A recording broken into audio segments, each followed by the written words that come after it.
আচ্ছা গাইস, তোমরাই দেখো, ওরা পারতাছে না বলে আমার টিমমেটরে বলছি আগে যাইতে, তো টিমমেট যায় মারা গেছে। পরে আমি গেছি, আমিও মারা খাইছি।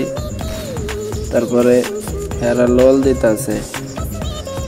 পরে 5 ম্যাচ তোমার জিতছে, ওই যে দেখাই যাচ্ছে 5 ম্যাচ তোমার জিতার পরে পরে কি আর করবো, আর সহ্য হচ্ছে না। প্রতি ম্যাচে মারতাছে আর লোল দিতেছে, মারতাছে আর লোল দিতেছে। তারপরে ম্যাচ ওইটা তো জিতলাম, দিতে হারে বললাম যে কি ভাই লোল দাও কে, তাই বলে কি যে লোল দেই, কোনো সমস্যা আছে তাই দি। পরে বলতেছে ভাই তাইলে আসো আমি আর একটা খেলি। আমি বলতেছি আচ্ছা ভাই, তোমাকে দুইজনের জন্য আমি একাই যথেষ্ট। পরে বলে ভাই একাই যথেষ্ট, তাইলে তো সমস্যা নাই, তোমরা দুইজনই খেলো, দেই কেমন যথেষ্ট। পরে বললাম আচ্ছা স্টার্ট করো। পরে আইসি ম্যাচে আসার পরে দেখো, তোমরাই দেখো অবস্থা,